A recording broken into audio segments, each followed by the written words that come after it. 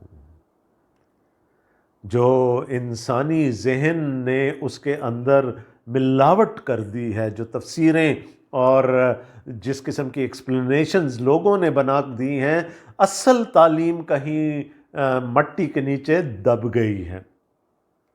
اور خداوند یسوع مسیح نے کہا میں اس کو ایسکویٹ کرنے آیا ہوں، اس کو نکالنے کے لیے، کھود کر نکالنے کے لیے آیا ہوں۔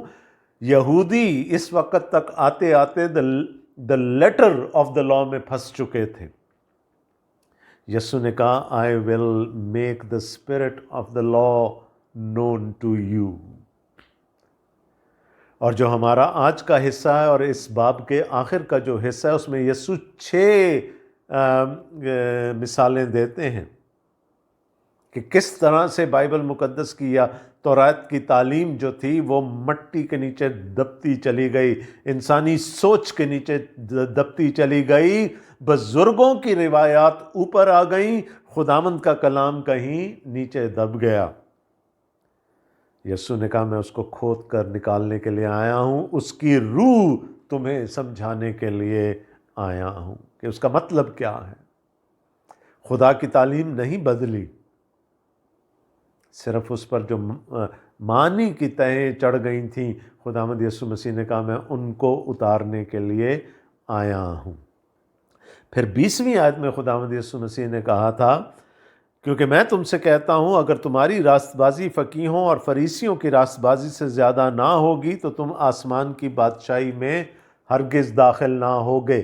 اس پر ہم غور کر چکے ہیں کہ فقیہوں اور فریسیوں کی راست بازی کیا تھی، what was the righteousness of the scribes and that of the Pharisees. وہ اعمال کی راست بازی پر بھروسہ کرتے تھے، وہ اپنی راست بازی پر بھروسہ کرتے تھے، اس لیے انہوں نے خدا کی کلام کے اوپر تہیں چڑھا دی تھیں، اس کے احکام کو اور زیادہ مشکل بنا دیا تھا۔ اور وہ یہی کہتے تھے کہ ان اعمال پر عمل، ان باتوں پر عمل کرنے سے تم راست باز ٹھہرو گے، جبکہ خدا نے اپنی راست بازی اپنے بیٹے کی صورت میں ظاہر کی۔ خداوند یسوع مسیح نے کہا جب تک تم اس راست بازی کو قبول نہیں کرو گے، جب تک تم مجھے قبول نہیں کرو گے، تم خدا کی بادشاہی میں ہرگز داخل نہ ہوگے۔ تو یہ 6 مثالیں جو ہیں ہمیں اب نظر آئیں گی کہ کس طرح سے اصل تعلیم کیا تھی، اس کو کس طرح سے مسخ کیا گیا، اور پھر خداوند یسوع مسیح نے اصل تعلیم ہم تک کیسے پہنچائی، اور پھر وہ راست بازی جو فقیہوں اور فریسیوں کی تھی وہ کیسی تھی، اور خداوند یسوع مسیح کی طرف سے ملی ہوئی راست بازی کیسی ہے۔ 6 مثالیں ہیں، آج ہم 6 کی 6 پر غور نہیں کر سکتے، میں نے 3 آپ کے سامنے پڑھی، اب دیکھتے ہیں کہ ہم کتنوں پر آج کی شام غور کر سکتے ہیں۔ پہلی، غصے کے بارے میں تعلیم ہے۔ 21ویں آیت اگر آپ دیکھیں گے تو وہاں لکھا ہے تم سن چکے ہو کہ اگلوں سے کہا گیا تھا خون نہ کرنا، خون نہ کرنا یہ تورات میں درج ہے، 10 احکام کا حصہ ہے، اور جو کوئی خون کرے گا وہ عدالت کی سزا کا لائق ہوگا۔ تورات کی بھی یہی تعلیم تھی، بزرگوں کی بھی یہی تعلیم تھی، nothing wrong with it۔ یسوع یہ نہیں کہہ رہا کہ یہ غلط تھی اور میں اب تمہیں صحیح تعلیم دینے آیا ہوں، یہ نہیں ہے، لیکن میں تم سے یہ کہتا ہوں۔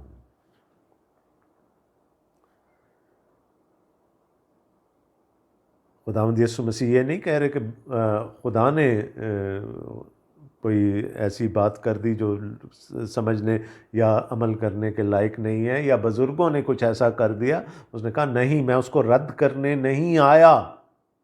It stands where it belongs۔ میں صرف اس کی اسپرٹ تم پر ایویڈنٹ کرنے آیا ہوں، میں اس کی روح تمہیں سمجھانے کے لیے آیا ہوں۔ فریسی اور فقیہ اور بزرگ کس بات میں پھنس گئے تھے؟ عمل میں۔ تو ان کے نزدیک قتل کیا تھا، خون کیا تھا؟ وہ عمل جس کے تحت کسی کی جان چلی جائے۔ یسوع نے کہا خدا جب کہتا ہے کہ خون نہ کرنا تو وہ یہ چاہتا ہے کہ وہ وجوہات جو تمہیں خون کرنے پر مجبور کر سکتی ہیں انہی کو تم دور کر دو. That is the spirit of the law. لیکن میں تم اب اتھارٹی دیکھیں، وہ یہ نہیں کہہ رہا کہ میں نے یہ سنا یا میں کہیں سے یہ بات تمہارے لیے لے کر آؤں. کہتا میں تم سے کہہ رہا ہوں. اور بعد میں ہم دیکھیں گے رد عمل کیا تھا لوگوں کا، کہ وہ حیران تھے کہ یہ صاحب اختیار کی طرح تعلیم دیتا ہے. He does not have to borrow his teaching from anyone else. جب میں تیاری کر رہا ہوتا ہوں کلام آپ تک پہنچانے کی تو میں بہت سارے لوگوں کو پڑھتا ہوں، سنتا ہوں، تاکہ خدا کا کلام آپ تک پہنچا سکوں. لیکن یسوع کو ضرورت نہیں تھی.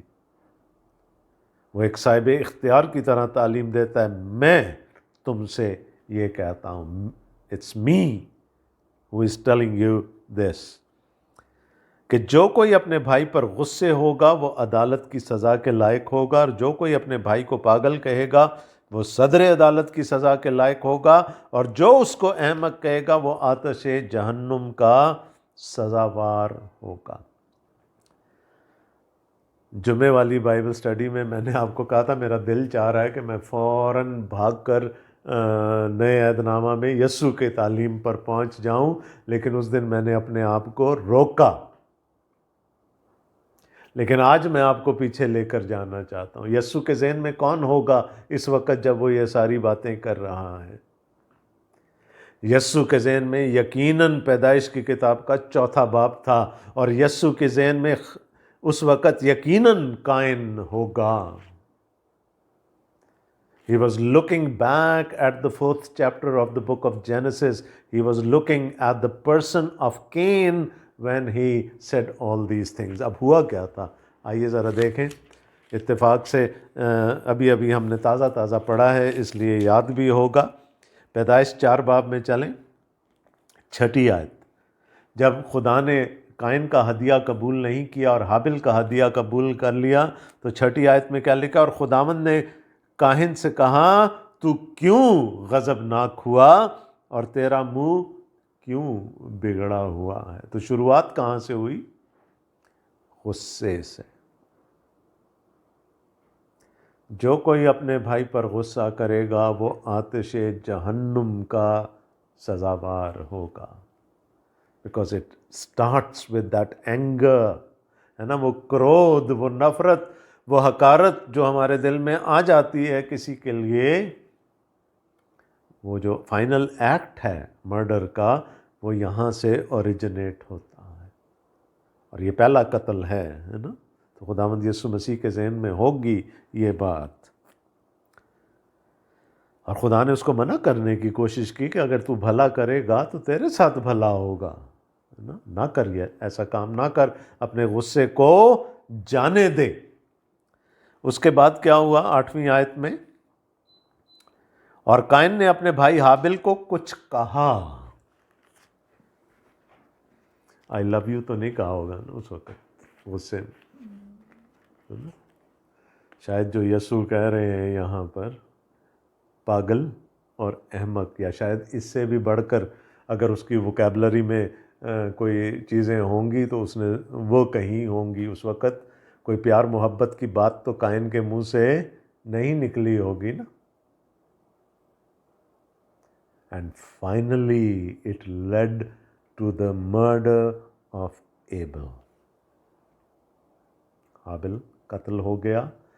پہلا قتل اس نسل انسانی کا پہلا قتل ہمارے سامنے آ گیا. کہاں سے شروع ہوا؟ غصے سے، پھر گالم گلوچ پہ بات آئی، اور فائنلی اس نے ہاتھ اٹھایا، اور ایسا ہاتھ اٹھایا کہ اس کا بھائی مر گیا. تو خداوند یسوع مسیح کس چیز کی طرف ریفر کر رہے تھے؟ وہی پروسیس جو پہلے قتل میں ہوا. خداوند یسوع مسیح یہاں پر اس کی طرف اشارہ کرتے ہیں. کیا کہہ رہے ہیں؟ جو اپنے بھائی پر غصے ہوگا وہ عدالت کی سزا کے لائق ہوگا، جو اپنے بھائی کو پاگل کہے گا وہ صدر عدالت کی سزا کا لائق ہوگا، اور جو کوئی اس کو احمق کہے گا وہ آتش جہنم کا سزاوار ہوگا۔ دیکھیں پہلی بات کیا ہے؟ غصہ۔ کہا کہ اگر قتل نہیں کرنا تو اپنے غصے پر کنٹرول کرنا سیکھو۔ کتنی دفعہ انسان بے قابو ہو کر وہ کر جاتے ہیں جو ان کو نہیں کرنا چاہیے۔ اب یہاں پر دو لفظ آ گئے اردو میں، ایک آ گیا پاگل اور دوسرا آ گیا احمق۔ لیکن اگر ہم ٹیکسٹ پڑھیں، اوریجنل ٹیکسٹ پڑھیں، تو ایک جگہ ہیبرو کا لفظ ہے راکا، اور جو دوسرا لفظ ہے وہ گریک میں ہے، اور دونوں کا مطلب ایک ہی جیسا، اور دونوں کا مطلب کیا ہے؟ جو خالی ہو، ڈیوائڈ آف ایوری تھنگ۔ یعنی آپ یوں سمجھ لیں کہ کوئی بے وقت کسی کو بے وقت قرار دے دے کہ تیری تو کوئی ویلیو ہی نہیں ہے۔ ہم کہہ جاتے ہیں نا کبھی کبھی، یار تو دھرتی پہ بوجھ ہے۔ اس کا مقصد یہی ہے کہ تیرے رہنے سے یا نہ رہنے سے، تیری زندگی سے یا موت سے کوئی فرق نہیں پڑنے لگا، کیونکہ تیری تو کوئی خدا کی نظر میں بھی تیری کوئی ویلیو نہیں ہے، نہ جسمانی طور پر تیری کوئی ویلیو ہے اور نہ ہی روحانی طور پر تیری کوئی وقت ہے۔ تو ایک بے وقت شخص ہے۔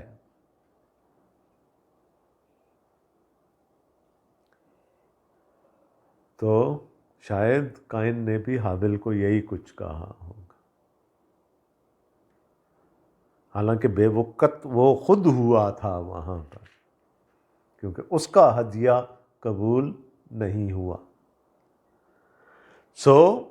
ہم اگر خدا کی مخلوق کو، خدا کے ہاتھ کی کاریگری کو، خدا کے بنائے ہوئے ایک انسان کو یہ کہہ رہے ہیں کہ تیری کوئی ویلیو نہیں ہے، نہ ہماری نظر میں نہ خدا کی نظر میں، تو یسوع نے کہا اس سے بڑا یہ بھی قتل کرنے کے مترادف ہے۔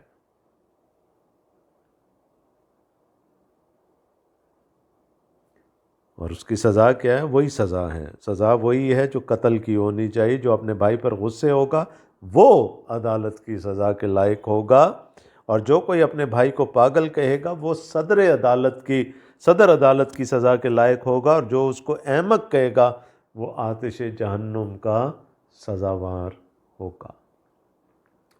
تو یسوع کیا کہہ رہے ہیں کہ اگر بات شروع ہوتی ہے غصے سے، پھر اگر ہم سمجھتے ہیں کہ اس شخص کی تو کوئی ویلیو ہی نہیں ہے، اس کا زندہ رہنا یا مر جانا برابر ہے، تو وہ یعنی کسی کو اتنا بے وقت کر دینا، کسی کو ذلیل کر دینا اس حد تک کہ ہم کہیں کہ بھائی یو کاؤنٹ فار نتھنگ۔ اگر میں آج کے دور میں اگر میں اس کی کوئی انالوجی نکالنے کی کوشش کروں تو ایک لفظ ہم بہت سنتے ہیں، اور آج کل کچھ زیادہ شدت سے اور کچھ زیادہ مقدار میں ہم سننے لگے ہیں کہ جی فلاں واجب القتل ہے۔ اب چونکہ یہ بات اگلے ہفتے پھر آئے گی سامنے، اس لیے میں زیادہ تفصیل میں اس وقت اس پر بات کروں گا، لیکن دیکھیں یہ اختیار عدالت کے پاس ہے۔ عدالت کسی کو واجب القتل قرار دے سکتی ہے، لیکن کوئی انسان اٹھ کر اگر دوسرے کو کہتا ہے کہ یہ واجب القتل ہے تو پھر یہ ویسا ہی ہے جیسا کسی کو احمق کہنا، پاگل کہنا، بے وقت کہنا۔ تو آج کے دور میں ہم یہ حقیقت فیس کرتے ہیں، ہر روز فیس کرتے ہیں۔ اب آگے خداوند یسوع مسیح دو مثالیں دے رہے ہیں، اور وہ مثالیں کیا ہیں؟ صلح کی ہے۔ یاد ہے ہم نے پڑھا تھا مبارک بادیوں میں، مبارک ہیں وہ جو صلح کراتے ہیں، جو صلح میں رہنا چاہتے ہیں، کیونکہ وہ خدا کے فرزند، خدا کے بیٹے کہلائیں گے۔ تو انہوں نے کہا کہ اگر کہیں کوئی ان بن ہو جائے 23ویں آیت میں، پس اگر تو قربان گاہ پر اپنی نظر گزرانتا ہو اور وہاں تجھے یاد آئے کہ میرے بھائی کو مجھ سے کچھ شکایت ہے، تو وہیں قربان گاہ کے آگے اپنی نظر چھوڑ دے اور جا کر پہلے اپنے بھائی سے ملاپ کر، تب آ کر اپنی نظر گزران۔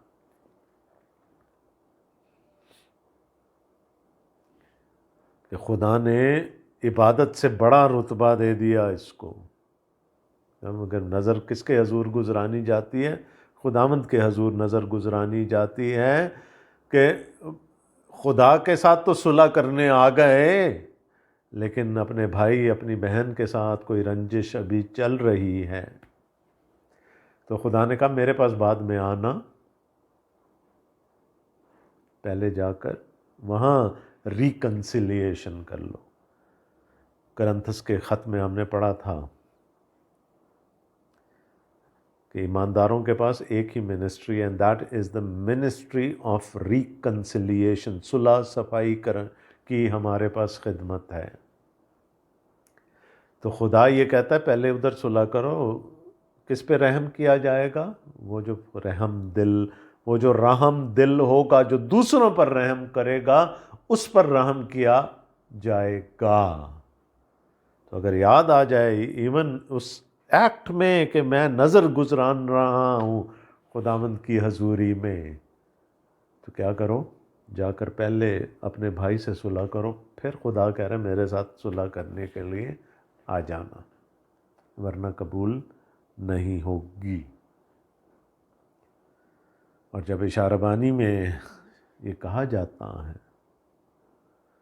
کہ ہم اپنے گناہوں کا اقرار کریں، اور اگر ہمارے دل میں کسی کے لیے کوئی کدورت ہے تو اس کو پہلے نکال دیں، وہ جو ہم کہتے ہیں نا share piece of God with each other, کہ خداوند کی سلامتی ایک دوسرے تک پہنچائیں پہلے، خداوند کی میز پر آنے سے پہلے۔ اس کا مقصد ہی یہ ہے، اس کے پیچھے اسپرٹ ہی یہ ہے کہ خدا یہ چاہتا ہے کہ ہم اس کے پاس بعد میں آئیں، پہلے اپنے بھائی سے اپنی بہن سے صلح کر لیں۔ دوسری مثال 25ویں آیت میں، جب تک تو اپنے مدعی کے ساتھ راہ میں ہے اس سے جلد صلح کر لے۔ اگر آپ پر کسی نے کوئی مقدمہ کر دیا ہے، if someone is taking you to the court، تو خداوند کیا کہہ رہے ہیں کہ آؤٹ آف کورٹ سیٹلمنٹ کر لو، اس سے پہلے کہ عدالت میں پہنچو آؤٹ آف کورٹ سیٹلمنٹ کر لو۔ کئی دفعہ عدالتیں کہہ دیتی ہیں جو فریقین ہوتے ہیں ان کو، the court says کہ you should go for an out of court settlement، کہ آپس میں مل کر سیٹلمنٹ کر لو، صلح کر لو، بجائے اس کے کہ عدالت تم سے زبردستی صلح کروائے اور ایک پر ہرجانہ لگائے یا دونوں پر ہرجانہ لگائے، یا کوئی ایسا فیصلہ کر دے جو کہ بعد میں ایک کے لیے یا دونوں کے لیے جس کو فالو کرنا مشکل ہو۔ اس سے پہلے آؤٹ آف کورٹ سیٹلمنٹ کر لو، کہیں ایسا نہ ہو کہ مدعی تجھے منصف کے حوالے کر دے اور منصف تجھے سپاہی کے حوالے کر دے اور تو قید خانہ میں ڈالا جائے۔ میں تجھ سے سچ کہتا ہوں کہ جب تک تو کوڑی کوڑی ادا نہ کر دے گا وہاں سے ہرگز نہ چھوٹے گا۔ اب پہلے اگزامپل میں کیا تھا کہ آپ کے لیے کوئی اس کے ڈائر کانسیکوینسز نہیں تھے، کوئی نظر آنے والے کانسیکوینسز نہیں تھے۔ دوسری مثال میں کیا ہے؟ سزا بھی ہو سکتی ہے، قید میں بھی ڈالے جا سکتے ہیں، جرمانہ بھی ہو سکتا ہے۔ تو اس سے بہتر نہیں ہے کہ پہلے سے صلح کر لی جائے، بات کو اس نہج تک، اس اینڈ تک جانے ہی نہ دیا جائے۔ سو ہم کیا دیکھ رہے ہیں یہاں پر کہ خداوند یسوع مسیح جو ہے وہ، جو انہوں نے جو بعد میں چل کر خداوند یسوع مسیح کہیں گے نا کہ میرا جوا اپنے اوپر اٹھا لو کیونکہ وہ ملائم ہے۔ فریسیوں نے، فقیہوں نے اور شرع کے عالموں نے اور ان کے سیجز نے شریعت کو اس قدر مشکل بنا دیا تھا کہ لوگ اس کو بوجھ سمجھنے لگ گئے تھے۔ خداوند یسوع مسیح نے کہا کہ قتل کی نوبت ہی نہیں آئے گی اگر تم اپنے غصے پر کنٹرول کرنا سیکھ جاؤ گے. اگر اپنے بھائی کو بے وقت نہ سمجھنا سیکھ جاؤ گے تو پھر قتل تک تمہاری نوبت ہی نہیں پہنچے گی. اور پھر خداوند یسوع مسیح کے شاگردوں کے لیے تعلیم کیا ہے؟ صلح. خود بھی صلح کی حالت میں رہیں اور دوسروں کے ساتھ بھی صلح رکھیں. تو خداوند یسوع مسیح نے کہا کہ میں خدا کے پاس بعد میں، پہلے بھائی کے ساتھ صلح. عدالت میں پہنچنے سے پہلے راستے میں صلح کر لو. ایسا نہ ہو کہ بعد میں جو اس کے نتائج ہوں پھر ان کو فیس کرنا مشکل ہو. کیا قائن کی زندگی اس قتل کے بعد آسان رہی ہوگی؟ اس کو تو پہلے ہی خوف تھا کہ کوئی مجھے بھی مار ڈالے گا. خدا نے پھر اس کے لیے نشان مقرر کر دیا کہ نہیں، تجھے اگر کوئی قتل کرے گا تو تیرے خون کا بدلہ 7 گنا اسے لیا جائے گا. تو بھی وہ گلٹ، اپنے بھائی کو مار ڈالنے کا گلٹ جو ہے اس کو ساری زندگی ستاتا رہا ہوگا. اس نے صلح نہیں کی. اور کب یہ سارا کچھ کہاں ہوا تھا؟ جہاں نظر گزراننے گئے تھے نا، تو وہاں تو صلح ہو جانی چاہیے تھی. لیکن وہاں کیا ہوا؟ غصہ اس قدر بڑھ گیا کہ باہر جا کر اس کو پہلے برا بھلا کہا اور پھر قتل کر دیا. اب آگئی زنا کے بارے میں تعلیم، جو دوسری بات وہ کر رہے ہیں. 27ویں آیت میں ورس 27، تم سن چکے ہو کہ کہا گیا تھا کہ زنا نہ کرنا. Again this is from the 10 commandments. زنا نہ کرنا، ٹھیک ہے. تو کیا خداوند یسوع مسیح اس کو رد کر رہے ہیں یا تعلیم کو وہ پیسیفائی کر رہے ہیں، کم کر رہے ہیں، اس کی انٹینسٹی کو کم کر رہے ہیں؟ نہیں. لیکن میں تم سے یہ کہتا ہوں کہ جس کسی نے بری خواہش سے کسی عورت پر نگاہ کی وہ اپنے دل میں اس کے ساتھ زنا کر چکا. اب پھر وہی بات آ گئی کہ فقیہ فریسی یہ سمجھتے تھے کہ اڈلٹری از دیٹ ایکٹ. وہ جو اس عورت کے بارے میں بھی ہم پڑھتے ہیں یوحنا کے انجیلی بیان کے 8ویں باب میں، جو عین فعل کے وقت پکڑی گئی تھی، تو ان کے نزدیک زنا وہ فعل تھا، وہ عمل تھا. لیکن خداوند یسوع مسیح نے کہا یہ کہانی اس سے بہت پہلے شروع ہو چکی ہوتی ہے. اس عمل تک بات پہنچنے سے بہت پہلے یہ کہانی شروع ہو گئی ہوتی ہے. تو اگر پہلی مثال میں خداوند یسوع مسیح کے ذہن میں قائن تھا تو دوسری مثال میں یقیناً داؤد ہوگا. کیا ہوا تھا؟ اپنے محل کی چھت پہ سے جھانکا اور بجائے اس کے کہ وہاں سے نظریں ہٹا لیتا، he leered. اور وہاں سے جب بات شروع ہوئی تو پھر وہ نہ صرف زنا پر بلکہ قتل تک پہنچ گئی. تو خداوند یسوع مسیح نے کہا کہ کہاں سے بات شروع ہوتی ہے؟ بات شروع ہوتی ہے جس کسی نے بری خواہش سے عورت پر نگاہ کی. It starts with the heart, دل سے. وہ ایکٹ تو بہت بعد کی بات ہے، وہ چاہے ہو نہ ہو، لیکن اگر آپ نے سوچ لیا ہے تو آپ زنا کے مرتکب ہو گئے ہیں. Even if you think of it or if you plan for it, you have committed adultery. اب کیا نگاہ کرنے سے زنا ہو جاتے ہیں؟ یقیناً نہیں ہوتا، یقیناً نہیں ہوتا. لیکن بنیاد ڈل جاتی ہے.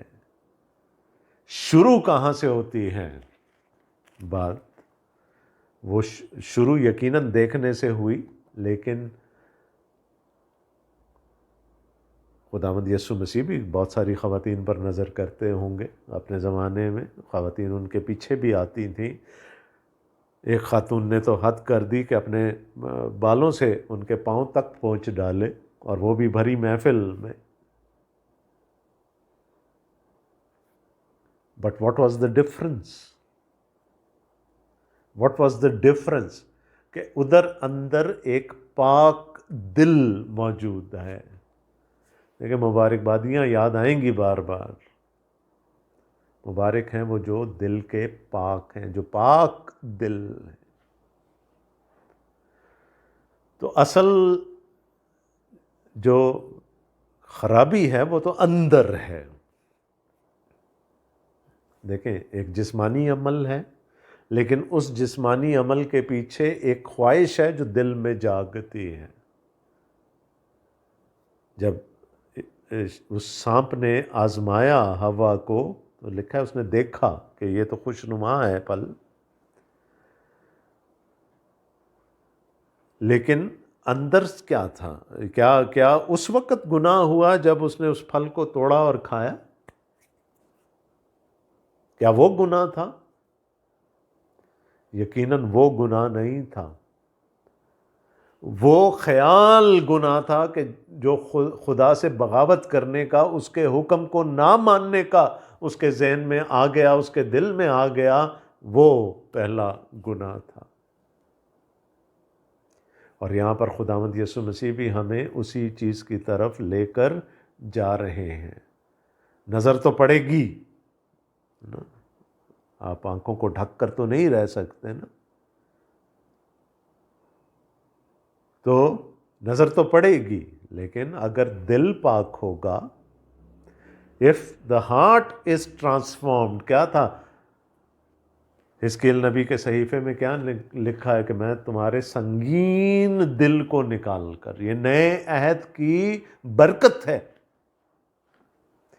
میں تمہارے اندر سے اس پتھر کے دل کو نکال کر کیا کر دوں گا؟ ایک گوشتین دل تمہارے اندر ڈال دوں گا۔ مقصد کیا تھا خدا کے کہنے کا؟ کہ جب میرا پاک روح تمہاری زندگیوں میں کام کرے گا، you will be transformed from with in.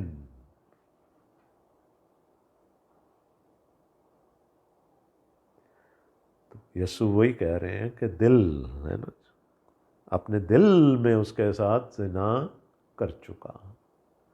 تو until and unless the heart is pure، زنا تو ہوتا رہے گا، چاہے وہ عمل ہو یا نہ ہو۔ جب تک دل نہیں بدلے گا، زنا ہوتا رہے گا۔ اور دل کو کون بدل سکتا ہے؟ کون اندر سے ٹرانسفارم کر سکتا ہے؟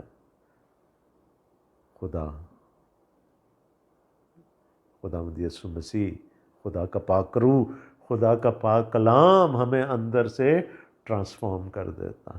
اب اس کے آگے کی جو آیتیں ہیں نا، وہ لوگوں کے لیے بہت بڑی ٹھوکر کا باعث بنتی ہیں، اور لوگوں نے تو پتہ نہیں ان آیتوں کو پڑھ کر اپنی جسموں کو کیا سے کیا کر لیا، وہ اپنے آپ کو سزا دیتے رہتے۔ بس اگر تیری دہنی آنکھ تجھے ٹھوکر کھلائے تو اسے نکال کر اپنے پاس سے پھینک دے، کیونکہ تیرے لیے یہی بہتر ہے کہ تیرے اعضاء میں سے ایک جاتا رہے اور تیرا سارا بدن جہنم میں نہ ڈالا جائے۔ اور اگر تیرا دہنا ہاتھ تجھے ٹھوکر کھلائے تو اسے کاٹ کر اپنے پاس سے پھینک دے، کیونکہ تیرے لیے یہی بہتر ہے کہ تیرے اعضاء میں سے ایک جاتا رہے اور تیرا سارا بدن جہنم میں نہ جائے۔ اب اس سے پہلے جو میں نے بات کی ہے، ذرا اس کی طرف واپس آ جائیں۔ دل، خداوند یسوع مسیح نے کہا دل میں زنا کر چکا۔ تو کیا یہاں پر یسوع کہتے ہیں تیری دہنی آنکھ تجھے ٹھوکر کھلائے تو اسے نکال دے؟ Can be blame the eyes? کیا ہم آنکھوں کو مورد الزام ٹھہرا سکتے ہیں؟ اس کا تو وہ تو ایک آرگن ہے جس کو خدا نے ایک فنکشن دیا ہے، وہ تو اپنا وہ کام کرتی رہے گی۔ کیا ہے نا، بہت سارے ممالک میں آج بھی اور یہ ہمارے ملک میں بھی یہ کہا جاتا ہے کہ جی وہ حدود نافذ کر دیں، ہاتھ کاٹنا شروع کر دیں چوروں کے، پھر دیکھیں چوری ہوتی ہے یا نہیں۔ ہاتھ کٹ بھی جائیں گے لیکن اگر دل ہیلے باز ہے تو چوریاں پھر بھی ہوں گی۔ تو کیا آنکھ کو مورد الزام ٹھہرایا جا سکتا ہے یا ہاتھ کو مورد الزام ٹھہرایا جا سکتا ہے؟ اس لیے میں نے کہا یہ آیات سمجھنا بڑا مشکل ہے۔ دیکھیں یسوع نے پہلے کیا کہا، وہ اپنے دل میں اس کے ساتھ زنا کر چکے۔ خداوند یسوع مسیح کے کہنے کا مقصد یہ ہے کہ اگر دل نہیں بدلا تو چاہے آنکھ کٹوا دو چاہے ہاتھ کٹوا دو، فرق کچھ نہیں پڑے گا۔ یہ نہ سمجھو کہ پھر آنکھیں نکل گئیں تو وہ ہاتھ کٹ گئے تو دل بھی پاک ہو جائے گا۔ یہ کبھی نہیں ہوگا کہ باہر کی پاکیزگی اندر چلی جائے۔ You need a transformation from the heart. آنکھ پھر بھی وہی دکھائے گی، لیکن اگر دل بدل جائے گا تو پورا پرسپیکٹو بدل جائے گا۔ اگر دل بدل گیا تو نہ آنکھ نکالنے کی ضرورت پڑے گی اور نہ ہاتھ کٹوانے کی ضرورت پڑے گی۔ دل نہیں بدلا تو چاہے اپنی پوری بدن کو میم کر دیں آپ، کچھ فائدہ نہیں ہونے کا۔ تو غالباً یہ تعلیم اس وقت دی جاتی تھی۔ یسوع نے کس چیز پر زور دیا؟ آنکھ نکلوانے پر نہیں، ہاتھ کٹوانے پر نہیں۔ یسوع نے کس چیز پر زور دیا؟ دل پر۔ جب تک اندر سے ٹرانسفارمیشن نہیں ہوگی کوئی چیز بدلنے والی نہیں ہے۔ So it is the heart condition that matters. It is the transformation from within that matters.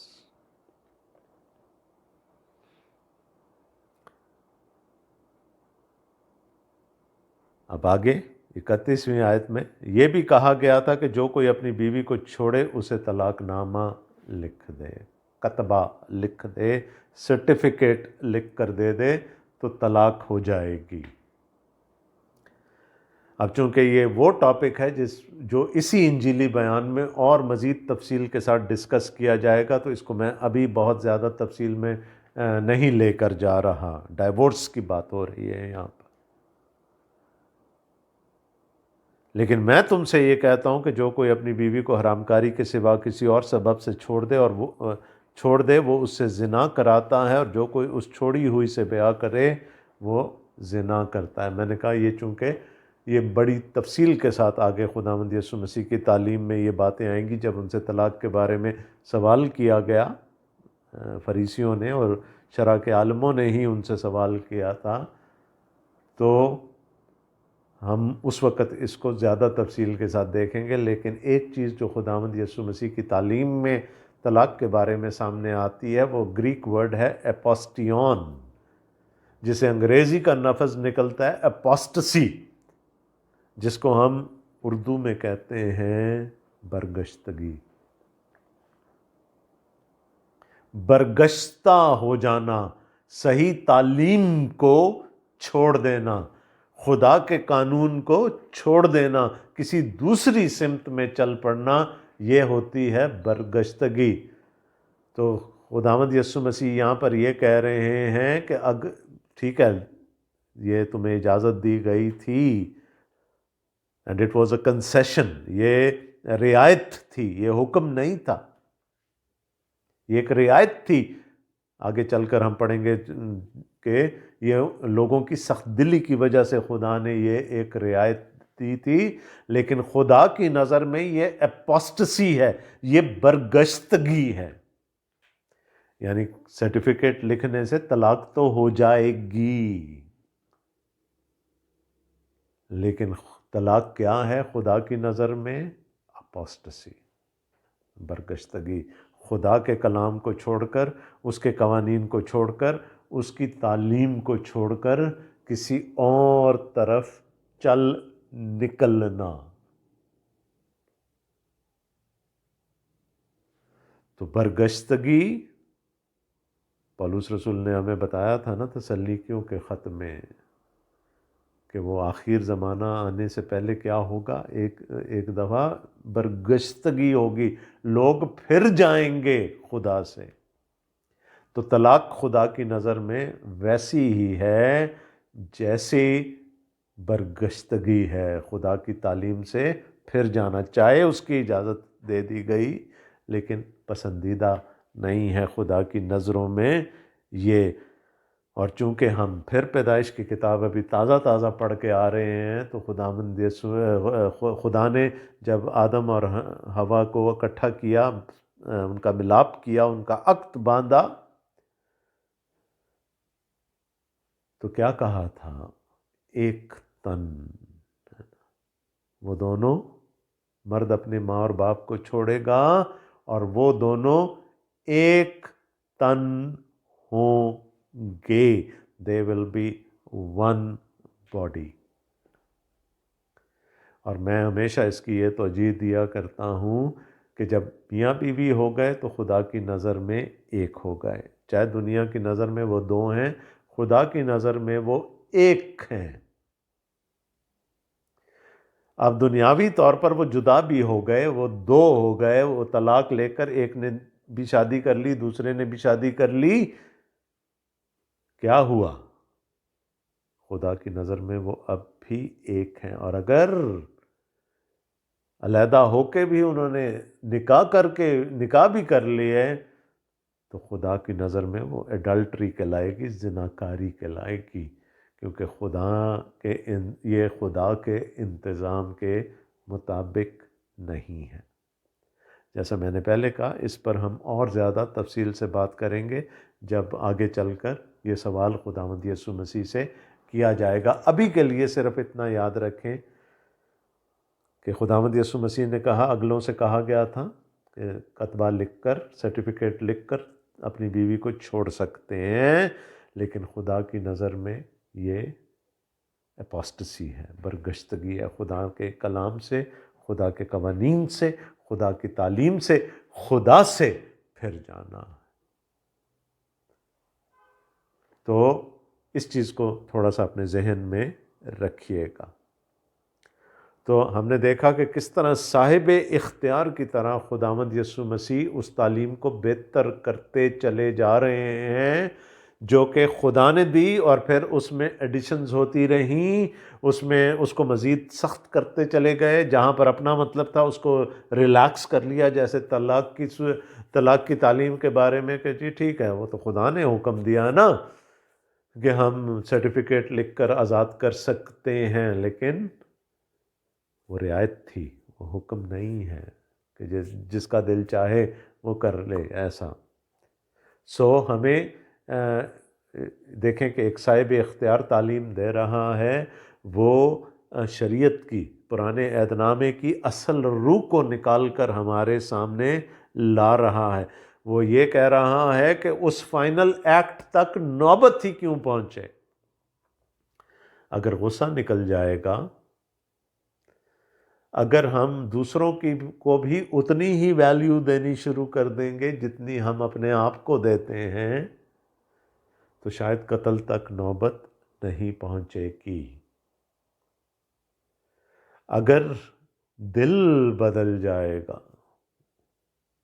اندر سے ٹرانسفارمیشن ہو جائے گی، تبدیلی آ جائے گی، تو پھر زنا تک نوبت بھی نہیں پہنچے گی، اس ایکٹ تک نوبت نہیں پہنچے گی، بلکہ خداوند یسوع مسیح نے تو کہا every time you lust with your eyes it is counted as adultery۔ اور پھر خداوند یسوع مسیح نے کہا کہ طلاق تک بھی نوبت نہیں پہنچنی چاہیے، اس کو خدا کا حکم نہیں سمجھ لینا چاہیے، وہ ایک رعایت تھی، لیکن خدا کی نظر میں وہ برگشتگی ہے، وہ اپاسٹسی ہے۔ So Jesus is trying to dig out the spirit of the law, and he wants to tell everyone that he has not brought anything new. He is going to build upon the foundation laid by the Old Testament۔ خداوند یسوع مسیح